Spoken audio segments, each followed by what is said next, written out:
is a Git repo, but in the Git repo, aside from the actual source code for vcpkg itself, there are many recipe files for building the different libraries. So every single library that's there has port files associated with it, and those are used by vcpkg to actually compile those libraries for you. And all of them are also tested together, and I'll talk more about that in a bit. So I think I'll cover this slide, and then maybe I'll pause to see if there are any questions so far. So I mentioned that 1,300 libraries, but there are more.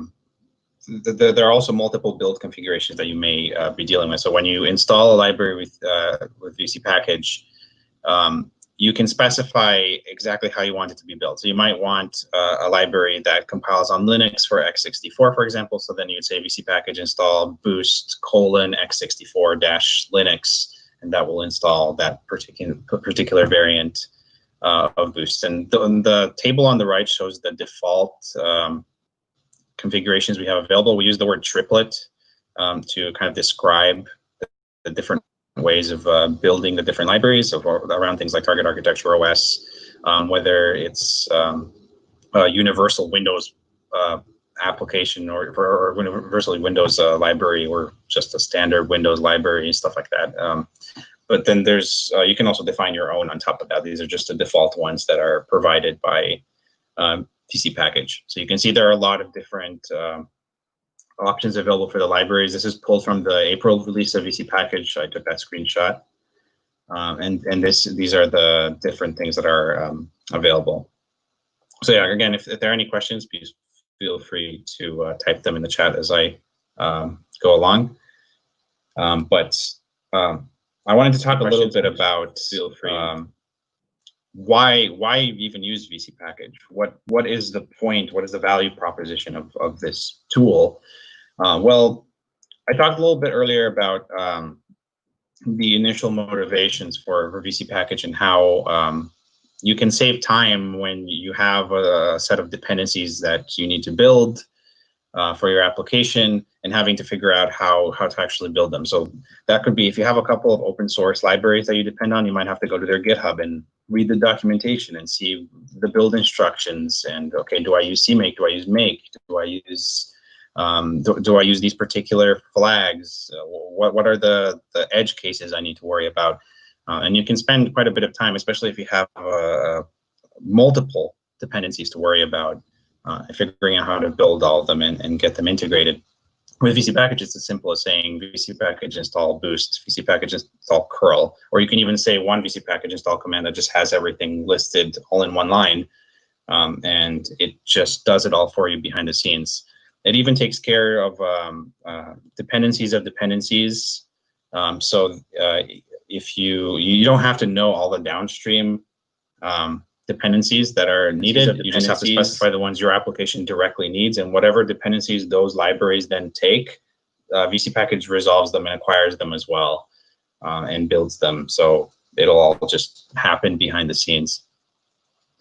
And the other nice thing about vcpkg is, so out of those 1,300 libraries, all of them are actually built together as one version set, which basically means that if you can pick any subset of those libraries to install, and they should just work together. And that's regardless of what dependencies those libraries then have. But one common problem with when you're acquiring open source dependencies is that two dependencies, for example, may take a third, may have a shared third dependency, but one of them might require version 1, the other one might require version 2, and then you have a problem that you have to solve because version 1 and 2 might be very incompatible with each other. So vcpkg actually takes care of that by essentially picking or providing a version for each of the libraries that should work together. So you just have to specify the 5 libraries you need, vcpkg will install them, and they will work together. And having this kind of automated process is useful.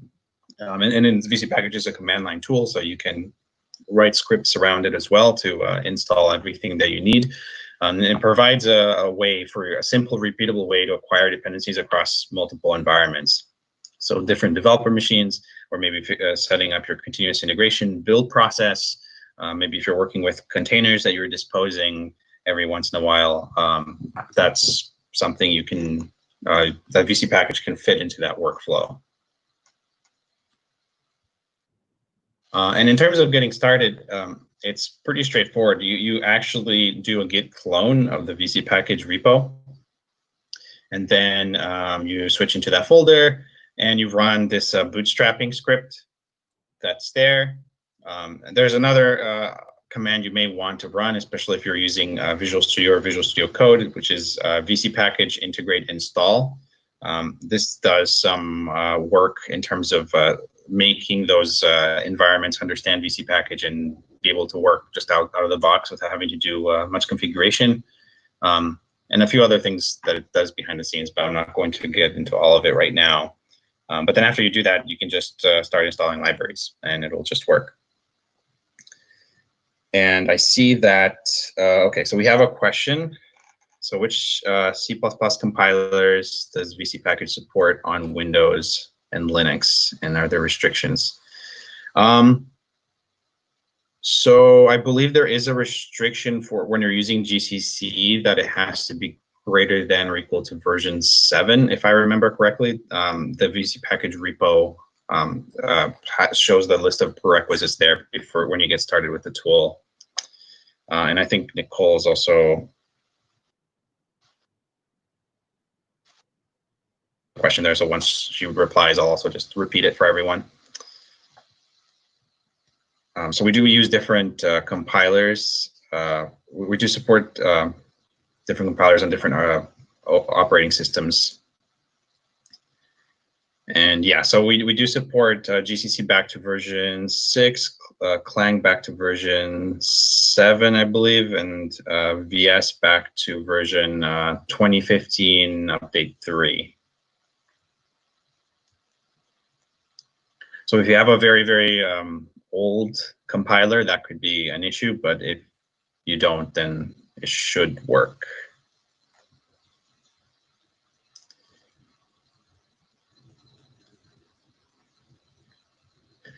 Okay, so yeah, it's a pretty flexible tool in terms of letting you choose how you want to do things. Okay, so I guess I'll move on to the next slide.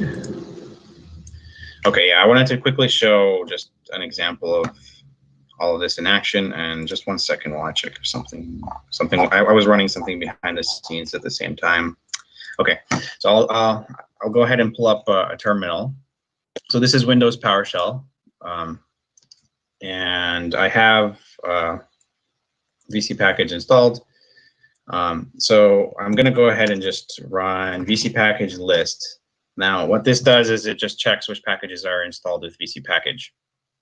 So no packages are installed. Okay, well, I should probably start by actually looking for some packages. So I'll just say VC package search, and I'll search for, let's say, Forest, which I believe is a library that we have. And this will search our list of available ports for Forest. Unfortunately, I think since I'm connected to a call and I have multiple things running in the background, this is taking a little while. I'm not sure why it's slow. But normally it would be a lot faster than this. This laptop is also not very fast, so I don't know what's going on.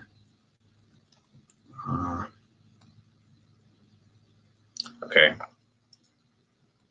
Yeah, I've noticed every time I'm in these calls, I don't know why, it's just, it takes up all my system resources. So hopefully we won't have too many technical issues. I'll just actually cancel that for a second. Let's see what happens if I try to install it. So VC package install Forest. Okay. So this is, so what this is doing is it's looking for Forest, and it's going ahead and installing it. Because I haven't specified a specific build configuration that I want, it just defaulted to x86 Windows, but I can change that if I want to. What it's doing there with could not locate cached archive, I'll explain that a bit later. That's not an error, that's actually intended, but that's a feature we'll talk about in a bit. And then you can see, so it downloaded, extracted, and installed. Now in this case, this is actually a very basic example because it's a header-only library. So for header-only libraries, there's not much to do with. Basically, you just download the source, you unpack it, and you're good to go. But maybe I want something that does a little bit more. So let's try to install a library that actually needs to be built. So again, it's a similar process. I say vcpkg install the name of the library. It defaulted to x86 Windows in this case because I didn't mention what I wanted. If I added a colon x64 Windows, for example, then that would have installed the x64 version. And it's going to go ahead and run that behind the scenes. Again, this is happening a lot slower right now because my machine is not very good right now that I'm testing this on, but typically it's faster than this. So yeah, it's downloading, it's extracting the source. Yep.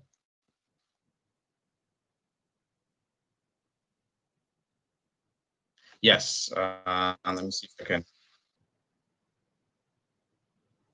Let's do that, sorry about that.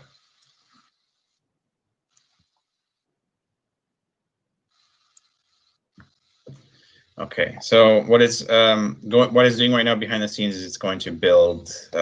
So it extracted the source and it's going to build it. I'll just let it run in the background for a moment. I think it's just being slow right now because I'm running all these things at once.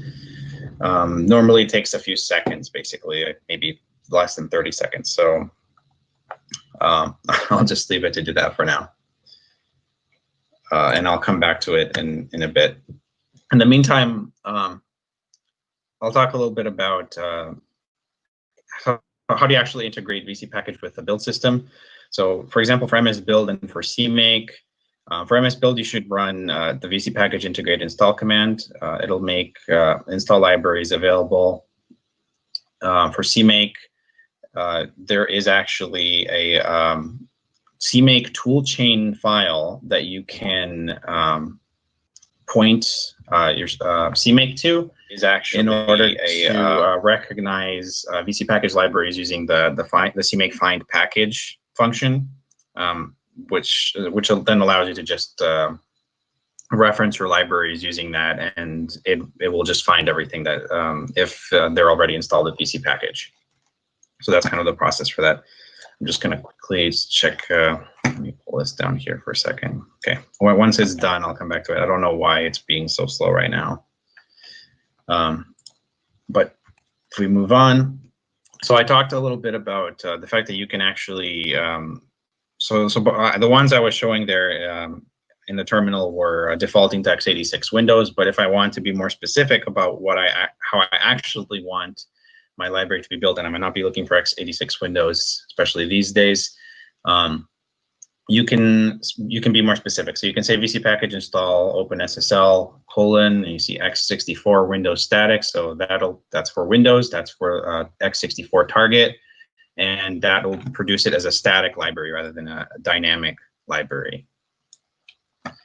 And there's another example as well with Linux producing a dynamic library. But what this is also doing is using, it's passing in an option called overlay triplets, which allow for a user-defined build recipe. So x64 Linux Dynamic isn't actually a recipe that's there by default, but you can create it by simply writing in or creating a file like the one at the bottom of the slide here, and you just set the vcpkg target architecture, the CRT linkage, whether the library is dynamic or static, and basically your target operating system, and then you can just use it in a vcpkg command as if it was one of the ports that's already there by default. I just want to jump back to this. So this did, so it did install the package, and yep, so everything was done. Normally it is not 3.7 minutes. It's normally like 30 seconds or less. I don't know why it's like that on my laptop, but anyway, just know that it's usually a lot faster than this. I think it's just because I'm doing so many things on my fairly old machine at the same time. But that's basically how it works. The other thing I wanted to show was this also works on Linux as well. So in this tab, I actually have an Ubuntu terminal using the Windows subsystem for Linux. And if you're wondering what application I'm using in general for this, it's the Windows terminal application. It supports different tabs and different types of terminals in the same on the same window, which is kind of nice. But I can also run vcpkg commands here. So no, I don't have any packages right now. So if I do, let's do forest, because apparently it's just taking a long time to build on this machine right now. But there you go. So it's installing it, and it got it all in a couple of seconds and done. And now Forest is available, and I'd be able to use it with the Windows subsystem for Linux. And this is a Linux variant of this library, as you can see. So it defaulted to x64 Linux this time because I'm in the Linux world right now, not in Windows. So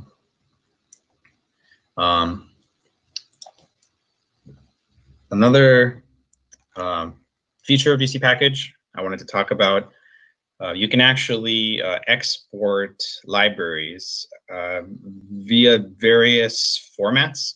So if you want to then do something with the binaries that get produced by vcpkg, you just have to say vcpkg export list the packages, and then you want to pass some options depending on how you actually want those packages to be produced. And you can do multiple formats at once as well. So some of the available options include zip, 7-zip. You can do like an uncompressed folder, that's just raw format, but you can also produce NuGet packages. So if you are using MS Build projects in Visual Studio, for example, you can actually export a NuGet package of some of the libraries, and then just pull that into your into MS Build and into Visual Studio the same way you would for .NET, and it should just work. Yeah, so the example near the bottom there, it basically takes CBB REST SDK and zlib, and it produces, and that should be 2 dashes before the NuGet. I think PowerPoint auto corrected it to 1, the long one, but it's actually 2 dashes. But that takes both of those libraries and packages them into one NuGet package that can then be consumed. So that's what that is doing there. Okay, so that kind of covers most of the major functionality that vcpkg has today. Again, I apologize for the slow performance I was having there with the demos. That is not the typical performance in the tool, but that's basically how it all works. And you can also run the vcpkg help command if you want to see a list of all the available commands and learn more about them. But yeah, so vcpkg, to summarize, vcpkg is package manager. It works for Windows, Mac OS, and Linux. It has over 1,300 libraries, builds them from source. You can define how exactly you want things to be built, and that'll just make your life easier when dealing with dependencies. You can automate that process of having to deal with figuring out how every single thing is built. And yeah, Nicole's mentioning about Teams might be slowing down the performance a bit as well. It tends to take up a lot of resources for these video calls, so that's really why things seem a bit slow right now. But yeah, if there are any questions, again, let me know. Otherwise, I can start talking a bit about what's coming up next for vcpkg, and there's a lot of big features that we're working on actively right now. Robert and Nicole are actually working on some of those features. So I can get started with that if that works.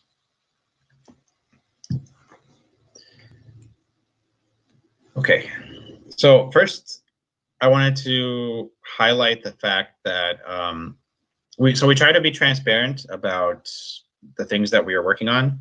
Again, we've been an open source project from the beginning.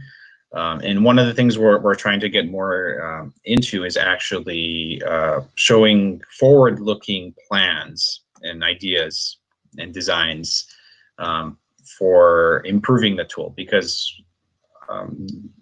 we've repeatedly seen in recent surveys, things like the ISO C++ developer survey, for example, that developers keep listing managing libraries, package managers, and stuff like that as major pain points in their C++ development experiences. So we're one of the groups trying to solve that problem. There are definitely many package managers out there for C++, and this is one flavor of that. And we have identified a couple of different gaps that we're definitely trying to address with some features. And a lot of that is available on our roadmap, which you can view at the link there on the screen. On our GitHub, we have a GitHub Wiki tab, and that's where the roadmap basically lives. And we also link to a couple of technical specifications that go into some of the features, and we'll continue updating this over time as we work on new things and come up with new plans. And I think there was a question in the chat as well, so I'll just pause for a moment.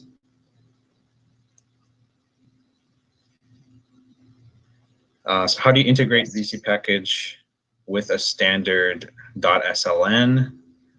So you do pound include, but is there a way to make vcpkg download everything automatically? Okay, so so if you look at the experience today,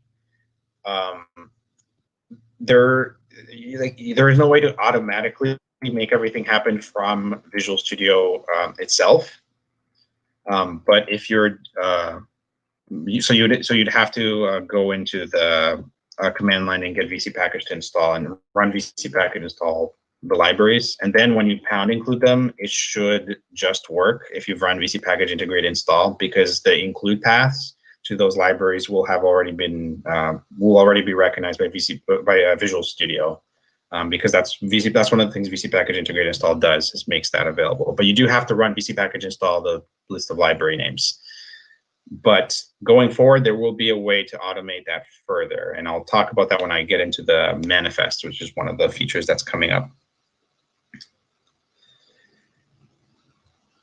Can you do something with pre-build events?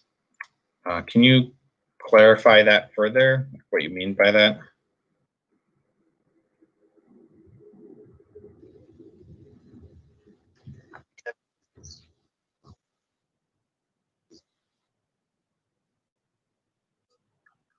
Okay, thanks. Because I know I had a surgery recently, and I'm quite slow at typing. Well, with the pre-build event, I was mainly suggesting a way to make vcpkg automatically download everything in that step during a build in Visual Studio. So you maybe can create a batch file which runs all the vcpkg install blah blah blah. Yeah, that's a good question. So there will be a way of doing something like that more easily than having to write your own batch file to run manually in the future. So I'll talk about that a little bit more when I get to the manifest file section, because that is very relevant to this. So I'll just hold off on answering that for now, but I will get back to it if that's okay. Okay, thanks. Okay, so the first feature that I wanted to talk about before we get into the manifest stuff is binary caching. So I talked a little bit about how vcpkg is designed and how it does things.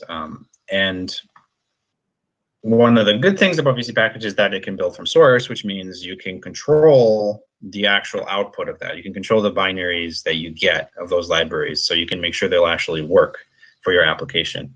The downside of doing that is that takes time, because you have to run the build. So the first time you install a library on a machine, or the first time you've installed vcpkg somewhere and in a folder, and then you have to install a library for the first time, you have to go through that process. And if it's not a header-only library, yeah, you have to go through that build. And if that library has dependencies of its own, then it has to build those dependencies as well. And that's just a product of C++ build times, they take a while, especially if you're building a lot. So that's one downside that's there today. But there are ways we could mitigate this. So we still want a build from source model because we still need that control over what actually gets produced. But ideally, we should be building as little as possible. So one solution we have to this is is a feature called binary caching. So what this would allow you to do, and this actually goes back to, let me see if I can get the, if I switch back here. So remember I mentioned there was a step here in the install process that said could not locate cached archive. So what this is actually doing is it's looking and checking if there is a cache of this library already available somewhere. So the way binary caching works is the very first time you install a library, it will actually cache that location somewhere, and you can specify where you want the cache to happen. By default, it'll do it in a subfolder somewhere, but you can specify it to go somewhere else, like on a different machine or somewhere in the cloud, for example, in a place that is shared and that multiple people in your development team can access, or in a way that your continuous integration build server can access, so that that library really does get built once.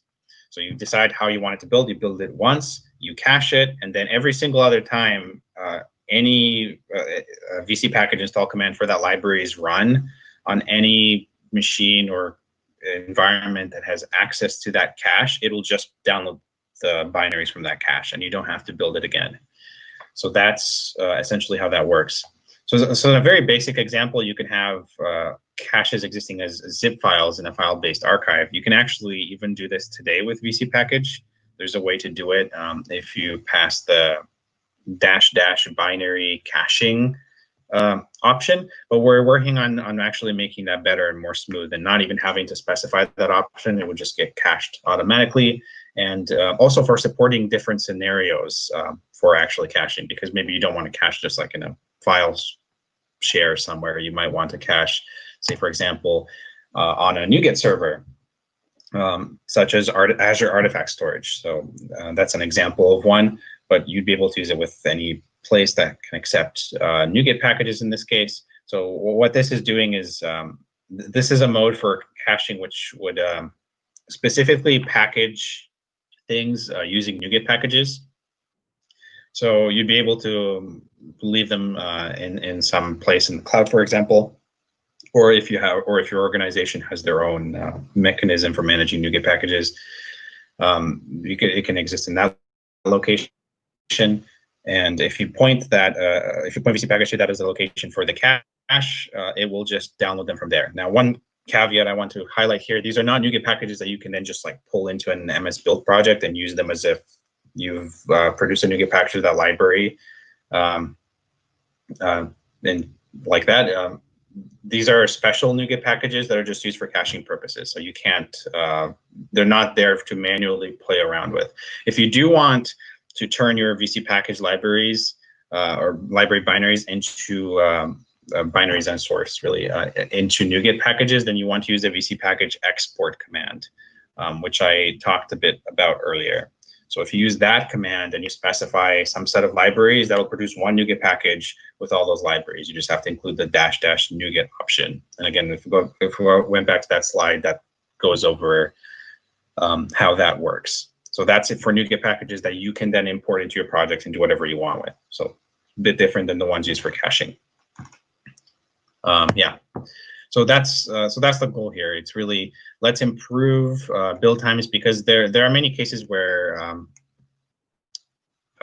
you have multiple developers on the same team who need the same packages, or maybe you are an open source project and you have consumers of your project that then need to acquire it and do stuff with it, or maybe you have a continuous integration process set up, and of course that has to be consistent with what happens on your local developer machine, and you don't want to wait for it to build all your libraries if you can just pull a pre-built one. So that's what this will do.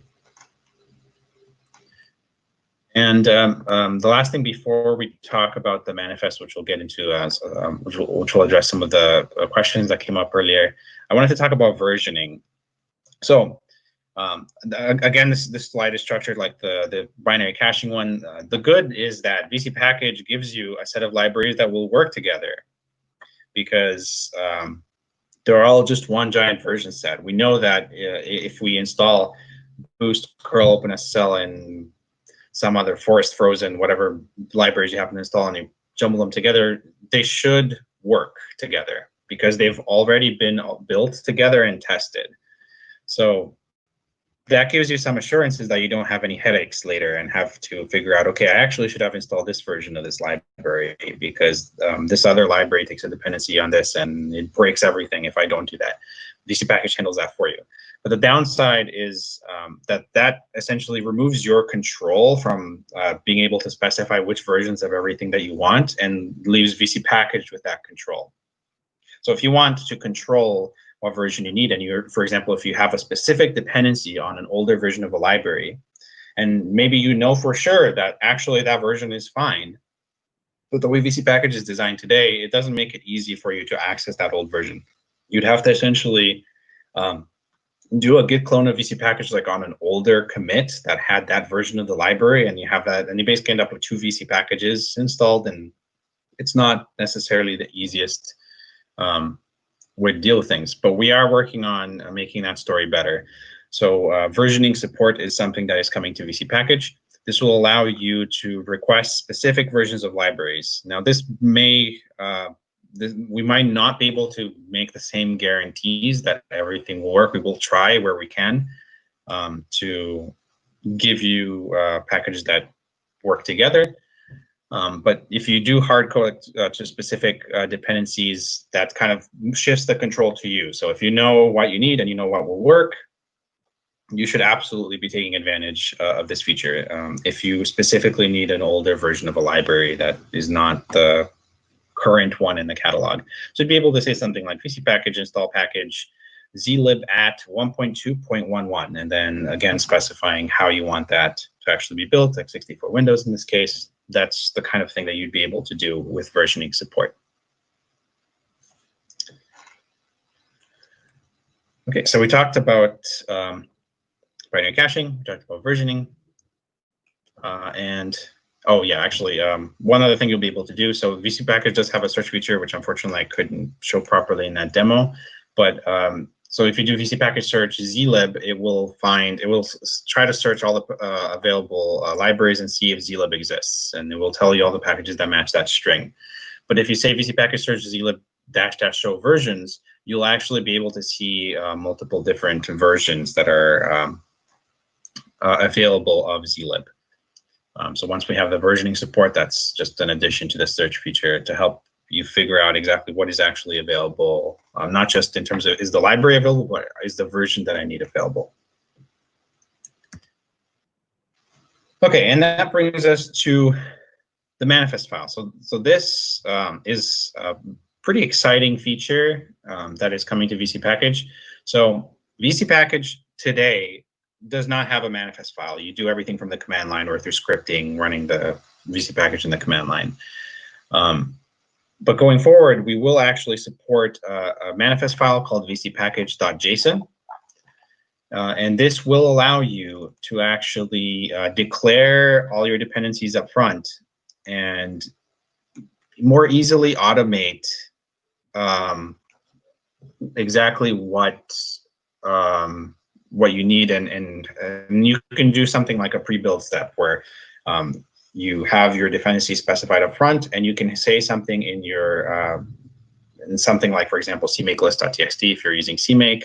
Let's see if I can pull that up right now, because I have this open in Visual Studio Code. So I do have a fairly large code base in Visual Studio Code. Because I'm running into some performance issues on this machine, I'm not going to run everything from scratch, but I'll show some of what I was doing before in the Alpalog. Actually, a lot of this was running in the background during this call earlier. But what I was doing essentially was I had this file, so this is vcpackage.json. It's just in the root folder of my project. And by the way, this is a CMake project, just to clarify. And I'm using this in Visual Studio Code using the CMake tools extension in Visual Studio Code, which adds CMake support. So it allows me to work with CMake projects.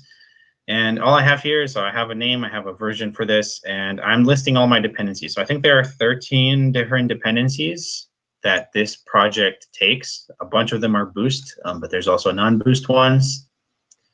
And all I had to do, so aside from having this file, was in my CMake list.txt file, I have, so near the top where it defines the project, I just added vcpackage install packages. And actually, let me zoom in a little bit because this might still be small. Just want to make sure. Let me show this is visible. Oh, okay. I might have made it too big, but hopefully it's visible. So all I did was add vcpackage install packages, and that will basically make sure that when the CMake configuration starts, and you just do that in Visual Studio Code by typing the CMake configure command in the command palette, this will then go in and invoke vcpackage install on this folder. And when you say just vcpackage install on a folder, what it will actually do is it will look for a manifest file for vcpackage.json, and it will just use that and pull everything that you need from that, and it will list it as a subfolder, or list all the libraries as a subfolder in the project. I think it's called vcpackage installed. Let me see if I can get it pulled up here. So, yeah, so this is the main project folder, and there's a vcpackage installed folder, and that's where everything got installed. So when I did a CMake configure, not only did it run the CMake generation that it would usually do, which is quite a lot of work actually, because the CMake file is pretty complex, but before it really started most of that, it installed all my libraries for me, just automatically, just because this file existed and this line existed in my CMake list.txt file. So this is the kind of thing you will be able to do with vcpackage going forward. So you don't even have to worry about running vcpackage install and remembering which libraries do I actually need, how do I actually build them. And by the way, just one thing I want to also point out. So in the vcpackage.json, I'm not actually specifying the build configurations that I need. It's actually just using my active build configuration, which happens to be x64, using Visual Studio's, or using the MSVC compiler, the latest MSVC compiler, basically, for x64. And it took that from my environment and read the list of libraries here, and it just acquired everything. So all automatic. And though actually, I'll just point out one more thing. So in order to get vcpackage to work with this application, I also passed the CMake toolchain file. So this is what you want to do with CMake projects. And this is just my vcpackage install directory, and then in the subfolder scripts build systems vcpackage.cmake. That just makes it so when all the CMake find package commands and anything you do to install packages from CMake will just work with vcpackage. It will check the vcpackage folder for anything that's installed there. Okay, so yeah, so really there are a couple of goals I think that the manifest file has, or a couple of problems that it tries to solve. But really, it comes down to I think one of the big things that it does is it helps achieve consistency. So if you want to say, I need to make sure every developer on my team installs the same libraries. They have to have the same dependencies. Please don't install the wrong version of a library, or please don't install the maybe a different library than the one that I need, or forget to install a library that I need. Or maybe you want your continuous integration builds to be, what you probably do, you want them to be consistent with the experience on the local developer machine when you're building and debugging and fixing things and checking them in. You want to make sure on the continuous integration builds that they're working exactly the same way. So the vcpackage.json file makes it easier to do this. You will be able to specify versions of libraries in here as well. So the versioning work that we're doing will also cover the vcpackage.json. And another thing you will be able to do is, well, actually, I'll get to that in a second. I'll just show an example first of the vcpackage.json file. So this is from the spec that we have out for the manifest, and it's an example that's listed there. And you can see, so you can have,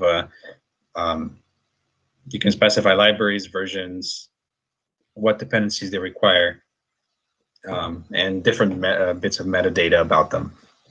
And one thing that's interesting here, this is not just for the open source libraries, or this won't just be for the open source libraries that are in the VC package catalog. So those 1,300 libraries I was talking about, actually, they will apply to any other libraries you may want to use, including your own private libraries, or custom forks that you might make. Maybe you make a fork of Boost and you make some changes to it because you don't like the way it does something, or you find a bug somewhere and you don't want to wait for it to be fixed upstream first.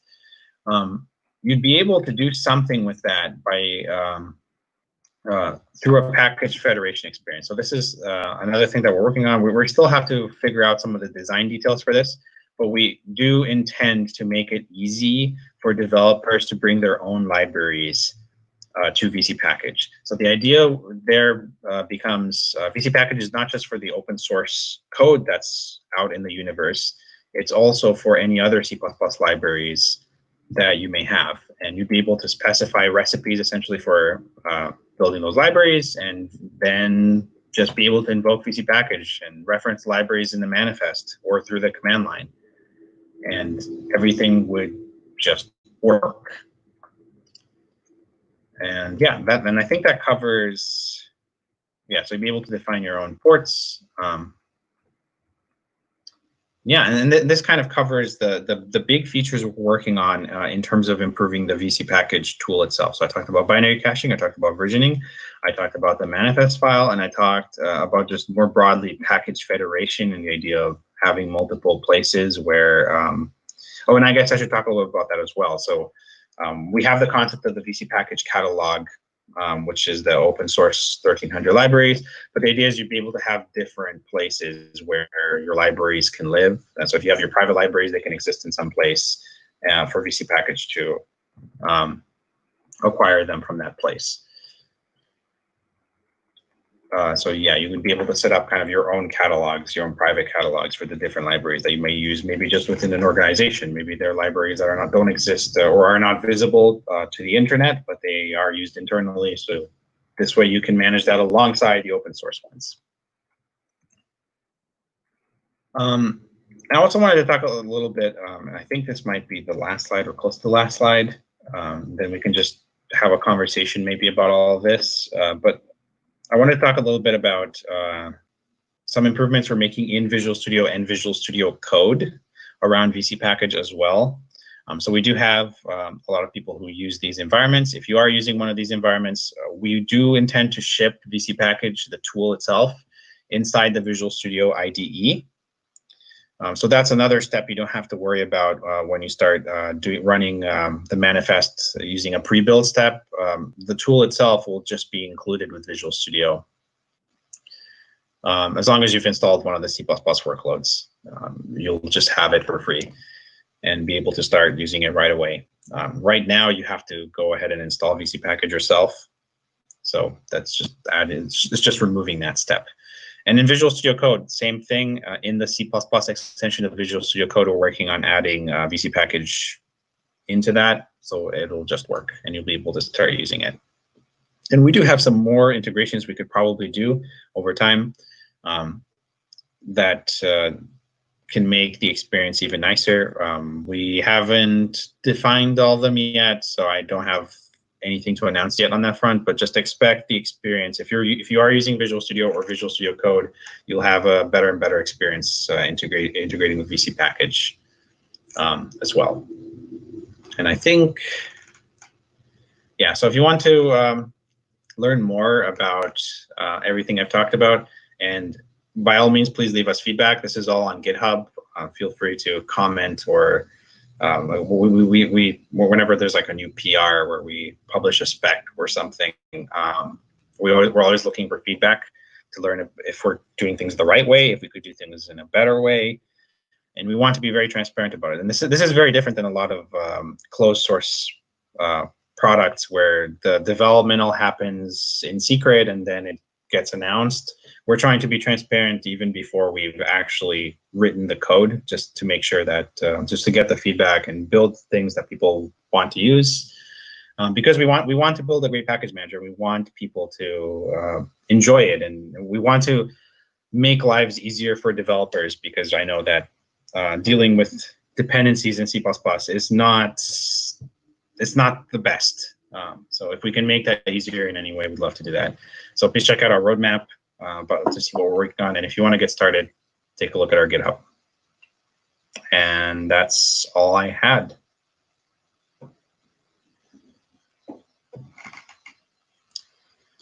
Thanks a lot, Augustin. Do we have questions from the audience? So not at the moment, not from YouTube. So we had more or less 20 people connected from here and 3 from YouTube. I think most of the people joined us in this meeting.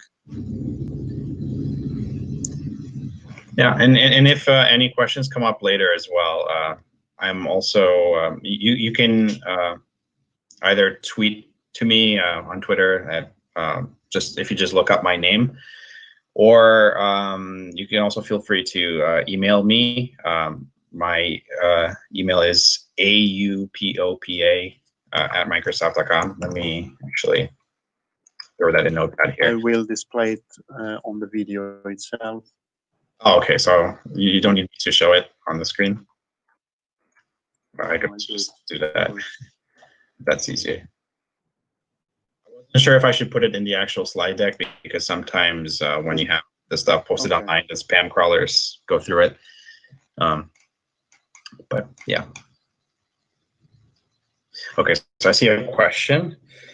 So as far as I understand, the manifest feature would avoid having a global space where all libraries are compiled, even though I require just 1 or 2 in every project, right? Nicole, can you address that? Right. So basically, all the libraries are compiled in one place, but they're actually installed in different places. And the reason for that is basically you're able to reuse the build directory if you're using the same thing in multiple projects. But yeah, like the actual installed tree is installed into the actual project itself, if that makes sense.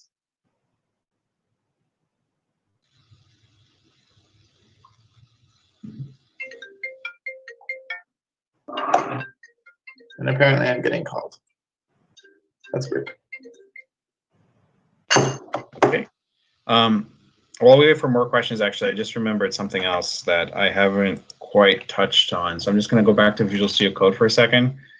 I was talking a little bit about the fact that I was running, I ran this workflow just before, or actually some of it was running even while I was presenting. Yeah, so I was using that vcpkg.json, and I had that one line in CMake list, and that caused, that chain started or kick-started a chain of events where it installed a bunch of different dependencies. And one of the things I wanted to call out was that, yeah, so I only actually specified the end dependencies that I needed, but you can, and remember there were 13 of them, but you can see there were actually a lot more packages that were actually acquired because it handled the dependencies of dependencies as well as part of that process.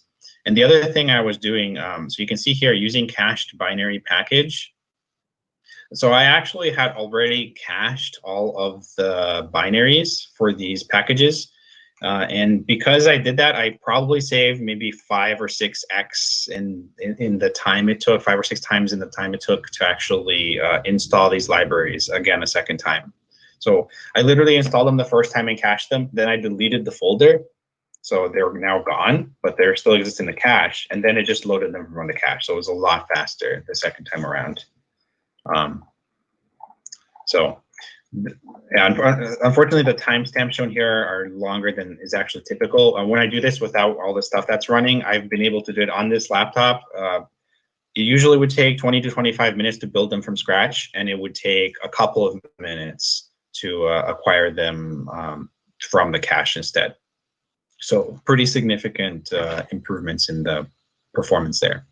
And there are actually 68 packages total. I ran this twice because I paused it at one point and then I ran it again a second time on the rest of the packages. So 13 packages was actually 68 if you count all the downstream dependencies, and pretty big improvements just by using that binary caching feature.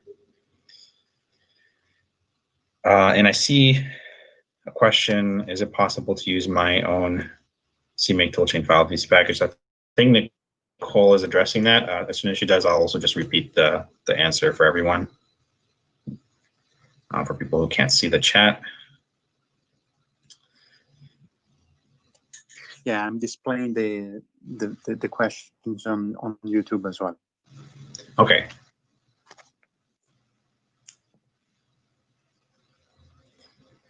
Yeah, I'm treating this a little bit like when we do in-person when we back in the days when we used to do in-person events, and someone would say a question, but maybe they didn't have a microphone, and you kind of repeat it just to make sure everybody has heard the questions. I'm trying to do that as well. In this case, it's with chat though. Yes. Yeah. So the question was, is it possible to use your own CMake toolchain file VC package? And the answer was yes. You can copy the existing CMake toolchain and edit it, or you can use a VC package chain load toolchain variable to accomplish that.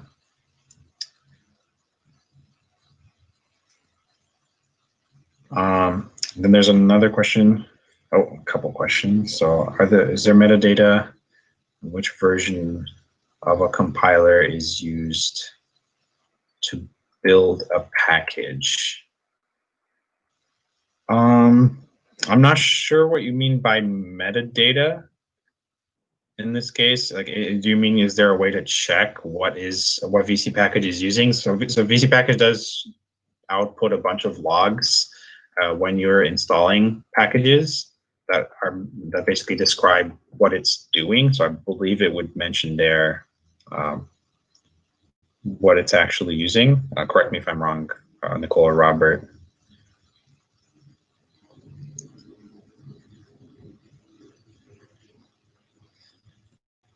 Oh, maybe I was misinterpreting the question actually. So see Robert saying the binary packages will track the compiler that is used.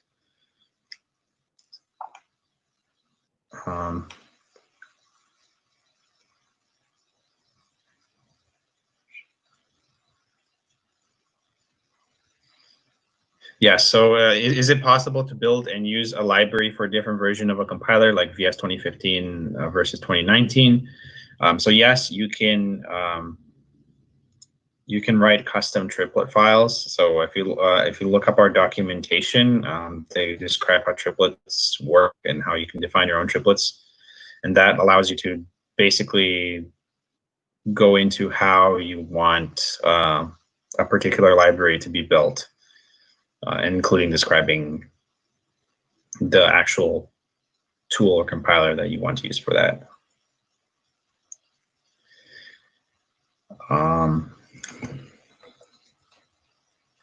If I build, for example, if I build zlib with MSVC 16.0 and then I update to MSVC 16.1, does VC package tell me I have to rebuild zlib? So yes, it will if you're using manifest files, or Robert's answering, but it currently does not. So with the manifest files feature, you'll be able to do this.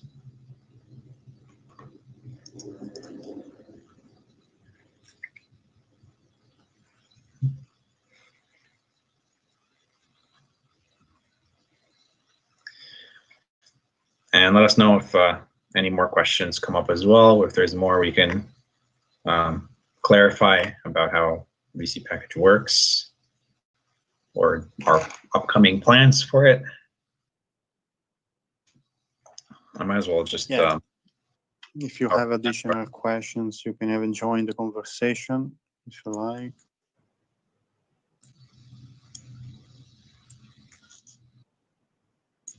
Even on YouTube, if you have questions, you can drop there into the live chat. So I just wanted to show for a second the VC package roadmap on our wiki. So that's just what it looks like. You can see the different features and where we are with them and some more details about each one.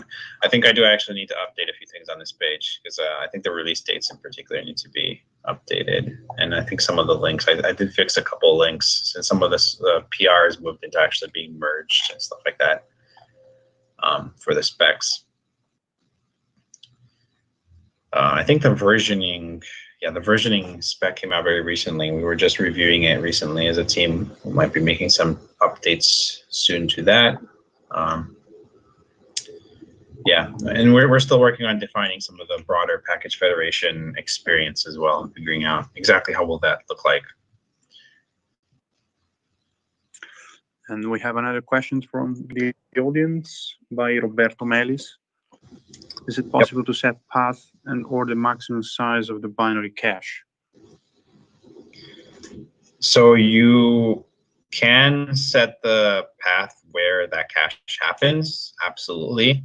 And that's intended because you need to have control over that, right? Because depending on where you want the cache to actually be, whether it's, for example, in the cloud, if you want it to be on local file share, if you want it to be on your machine, but somewhere else on your machine as a backup location, you can do that. By default, it actually goes in a subfolder in the VC package installed directory. That's the default path, but you can change that. And Robert's also mentioning that we do not have size controls currently in the draft spec, so that's not something we've addressed. If that is a feature that would be of interest to you, would love to know more about that, because maybe it's something we should think about. Should impose some limitations there. I guess depending on how many dependencies you're acquiring, and how many different binaries you're producing, that I guess if you're concerned about the size of that that gets produced of all those binaries and the source files, that could be something to think about.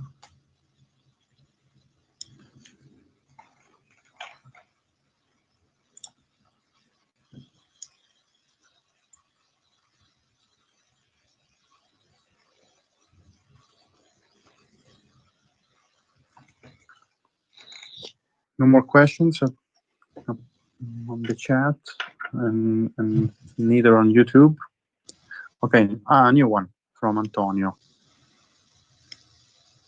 So this tool is an evolution of extensions management, right? So extensions management. I'm not sure what you mean by extensions management. I mean, it is a way of treating your in Visual Studio. Okay. So I mean, I think a Visual Studio extension is a bit different than acquiring your dependencies for your project. So this would be closer to, for example, in the .NET world, getting NuGet packages and integrating them into your project than a Visual Studio extension, because Visual Studio extensions really cover the actual IDE environment itself, rather than basically code that you run as part of your overall build process. So I kind of see them as different things, and they're also packaged differently and they work differently as well. And I think there was another question. How are the libraries included in VC package chosen? Is there a public poll? So I think we've been very open to accept historically, and that's how we built up such a large catalog in just a couple of years. It did put a lot of work on our team because we have to go in and go through all those PRs and make sure that everything looks good. But it did result in a very large, high quality catalog. So I don't think we don't necessarily have we don't really try to filter too much which packages we allow. If you're interested in submitting a library to VC package, feel free to submit us a PR. The process should be documented on our GitHub. We've also hired an additional team to help us work through the PR backlog, and we've done a lot actually to reduce the backlog and manage it better, which is part of the reason why we're focusing more on features now, because we have more capacity than we did in the past to handle all of that. So also maintaining that catalog and also developing the tool itself.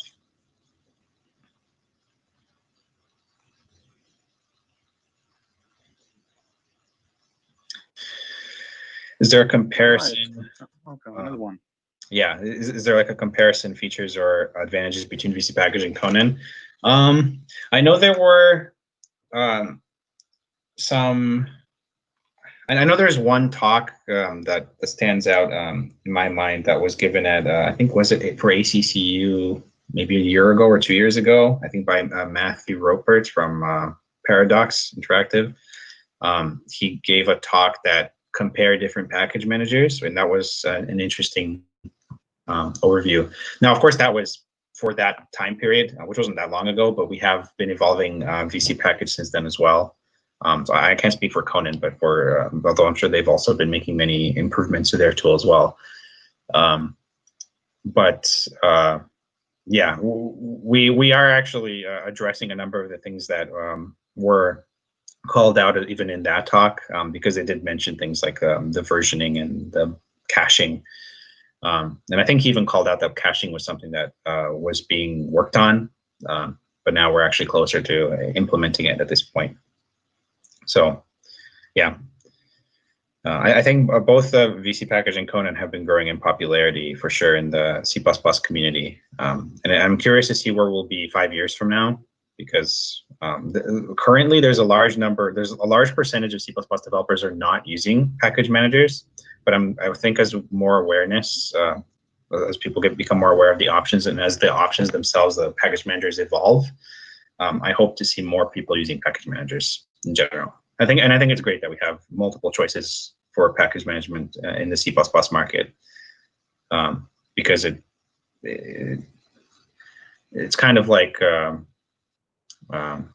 it just provides for different options and trying out different things and see which approaches work better for different people. But yeah, aside from that talk, I don't know if we have or if there's a master list or something that compares them as they are today. So I would just encourage you to look at you can look at basically this slide deck to see what VC package has, and for Conan, they have documentation as well on their site. So that would be the way to compare them.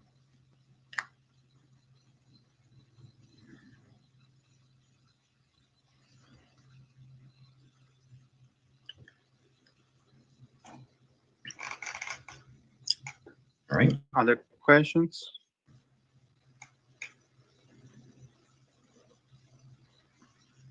Nothing on YouTube. Okay, I see a new one. This one. How can I select which triplet to use within a project in Visual Studio?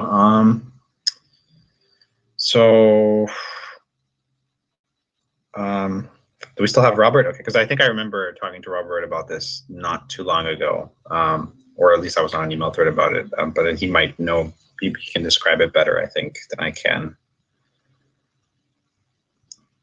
So there is definitely a way using MS Build syntax to specify exactly which triplet to use? Yeah. So there is first some built-in auto detection logic, which will do its best to determine the built-in triplet that most applies to your project. So for example, if you're building for Windows 32-bit, then it'll automatically select x86 Windows. But if you're targeting 64-bit, then it will automatically select x64 Windows. So for many users, you don't need to worry about it. It'll just pick the correct triplet. However, if you want to do something like static linking using the static CRT, then you would need to modify the triplet selected. So we have documentation in the tool and in the repository that you clone under docs users integration, which goes into detail about how this selection process happens and how to modify it. So in the specific case of MS build, you can modify it by setting a property in your project. And that property is vcpkg triplet, capital V, capital T. And then you can simply set that property to be x64 Windows static, for example, if you wanted to do static linking, or if you made a custom triplet named Strawberry, you could say vcpkg triplet Strawberry, and it would select that triplet.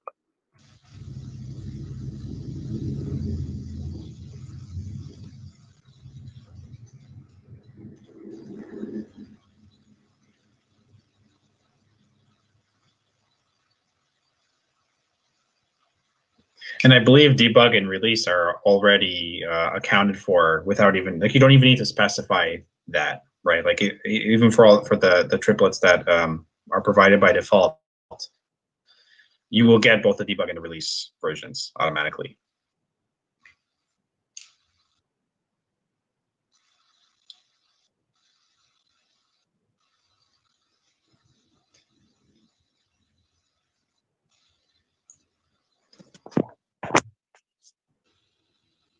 Any other questions?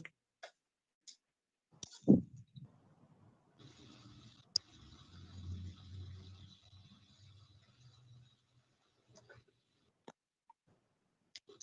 think we don't have any other people to join the conversation.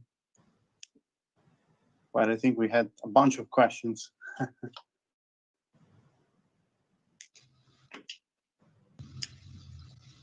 All right. And okay, Augustin, I think I'll return on my camera. And so thanks a lot for sharing this good stuff, and also thanks to the other people from the team joining us. And I would like to drop a quick survey for feedback if you have time to fill it in. So I drop it into the chat for the people that are still here with us. There's a couple of questions about the session that can be useful for you and for the team. They have any other comments to share. And so thanks a lot again for joining. And I hope to organize again next after summer another meetup with you about other topics. If you or other people from the team want to join us, we can organize a new one. Because I think that we keep on organizing virtual meetups for at least 3 or 4 months, I think.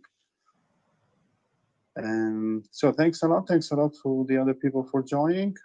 And I think we can meet virtually after summer with all of you, or with other people with our frequent attendees. And enjoy summer.